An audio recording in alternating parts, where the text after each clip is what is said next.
LinkedIn, Facebook, podcast, YouTube, Twitter. I think Instagram is really down the line. Even though it's the most popular one in culture, it's probably the one that is most unlikely to help you in a B2B environment. In this video, you're going to learn the power of social media in B2B marketing. Hey everyone, I'm David Paul, CEO of Engageus, and if that sounds good to you, please be sure to give this video a thumbs up, subscribe, and hit the bell to receive notifications when I post new videos. This video is part 2 of my conversation with Gary V himself, Gary Vaynerchuk. If you missed part 1, it's linked in the description box below. In this video, Gary takes us through his 79-21 rule of where to focus your content marketing attention, how to maximize the impact of your B2B social media marketing, and just for fun, we talk about Gary's appearance on the show Hot Wings, where he was interviewed while eating 10 blazing hot chicken wings. Talking about all the different platforms that you talked about before, it was just within the last couple of weeks you came up with your 79-21. Take people through that real quick. You know, I was in this really interesting meeting with Bobby Hundred's, a incredible designer, streetwear, like cultural dude, and like he was asking me questions, and I was luckily sitting next to a whiteboard. I should do more whiteboard content after I saw that.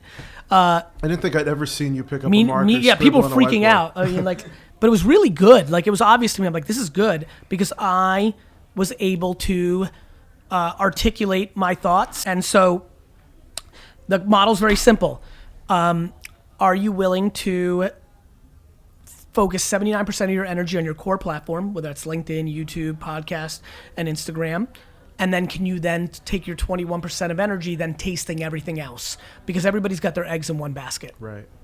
Right. So in my case and others like me, when we talked in Vegas about B2B and you said LinkedIn, if all things being equal, go That's LinkedIn. Your 79. So that's the 79. I think you should go 79 on LinkedIn. Yeah. I believe that. So then there are tons of other platforms out there. Yes. Do you feel like for pure B2B, there are ones that... LinkedIn, Facebook, podcast, YouTube, Twitter. I think Instagram is really down the line. Even though it's the most popular one in culture, it's probably the one that is most unlikely to help you in a B2B environment. To help convert on B2B. If you're selling SaaS, right. You're not selling SaaS on Instagram. Yeah. I mean, you can if you're like great at fishing and people follow you on fishing, and once every 15 posts, you're like, by the way, I know you're all here for how good I am at fishing, but I'm a salesman of this, Oracle product. So, But if we're going for scale, the list you gave is the place to put most energy. So how do you think the 79-21 rule might help in your business? Let me know in the comments below. All right, back to Gary. All right, I wanted to ask you about one other thing you said. I think it was in a 4Ds that you guys ran the other day. Tell everybody real quick what 4Ds is. It's called Daily Digital Deep Dive. It's a one-day consulting product that used to be 10. Now it's $12,500. You come to Vayner. I took it from Disney and Zappos. We have so much secret sauce here. Yeah. We realized that we could sell it if you came for the day, and that $12,000 investment would have remarkable ROI for your business, and it's been a remarkable business for us. Yeah. And there's stories of people coming here that are doing $800,000, then 9 months later doing $4 million. So it's been a great thing. Day. Yeah. So you said in a recent one, this quote took me. You said I want to get it right. You said when building something in perpetuity, all you have to do is make payroll. That's right. All right. Now, you probably don't necessarily remember saying that exactly, but I'm sure very well. All right. I'm glad you really picked it interested in that. I'd love for you to expand on that. When you're trying to build something forever and you want a business that lasts forever, the only requirement you actually have is for the business to stay alive. You don't need to pull out $1 million salary to buy a second home and take fancy ski trips, because what you love and what your ambitions are and what your legacy are is building a business forever. Now, it's fine to take money off the table, but it's bare minimum. You got to keep the business alive, and you have to live as humbly as possible if you want to build something meaningful. Yeah. And what about... Too many people think they build a business so that they can take the money out for themselves to live a better life. The business is the oxygen. Yeah. Not you. Yeah. And then what about people who are worried about safety net? They're worried about extra cash or, not I think borrowing, that's right. I think that's right. lines. I think that's right. I like that. Like, if you have $1 million business that's kicking $200,000 in profit, I love the idea that putting $50,000 in a bank and forgetting about it. Now you have 150 in your own home, and then I would say in that 150, instead of taking 150, if you're paying yourself 80,000 as a base salary, I would consider hiring more people and investing back in your business. Maybe take 10,000 because it was a good year to take a nice trip.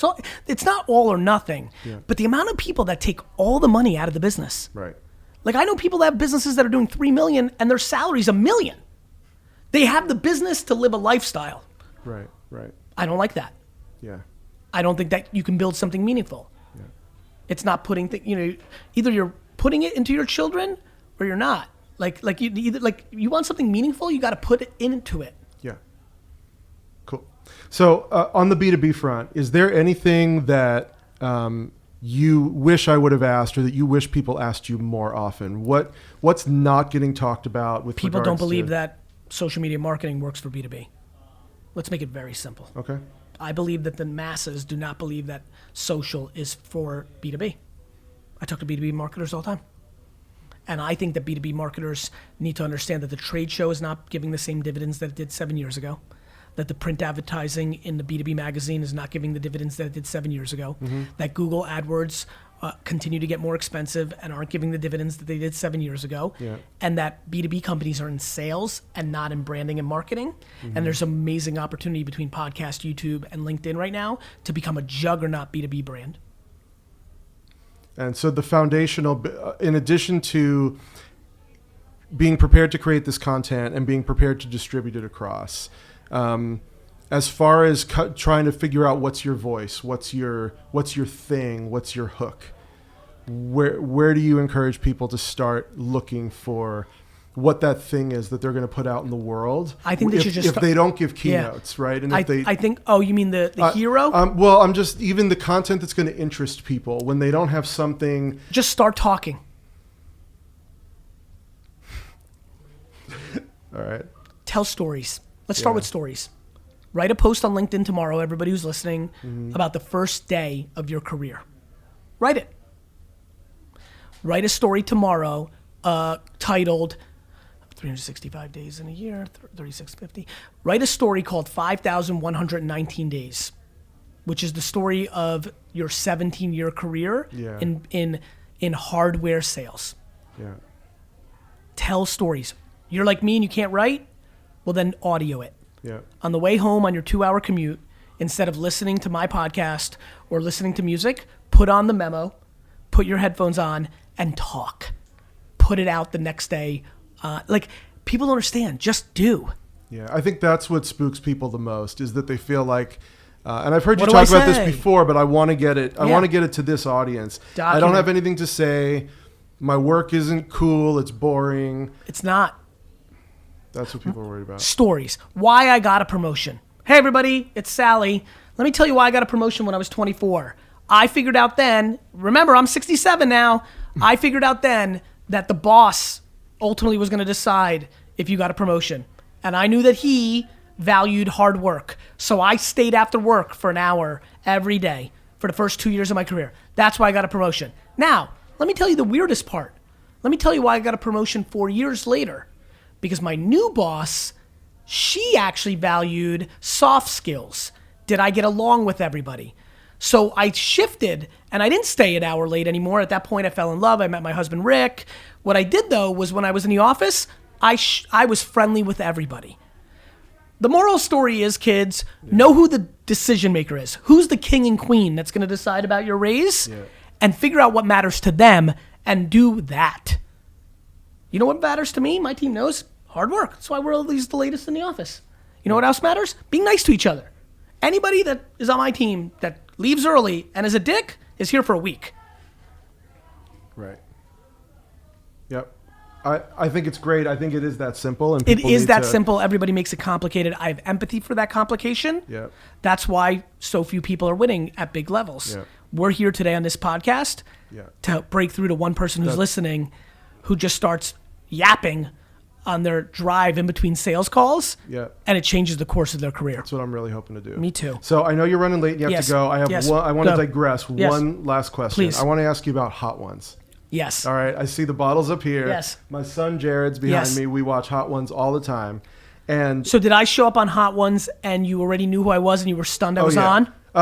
No, I knew who you were. I thought it was cool as shit that you were on. I loved it.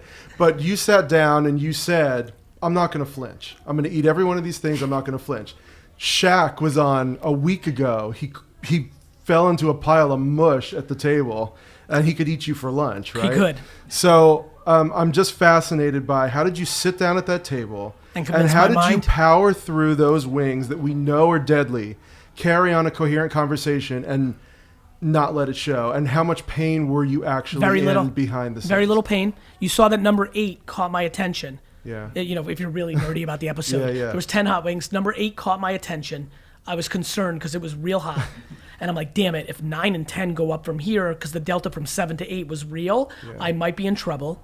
Luckily, 9 and 10 were not as spicy as 8 for my palate. Yeah. I was focused.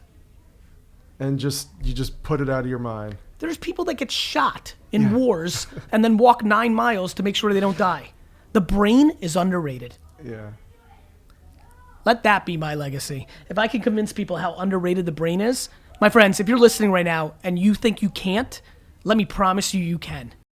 I hope you got a ton of value from this conversation. Before you go, I have a free guide for you on how to influence decision makers to drive more sales. You can grab that from the link in the description box below. While you're down there, please be sure to give this video a like, subscribe, and hit the bell to receive notifications when I post new videos. So what was your biggest takeaway from this video with Gary Vee?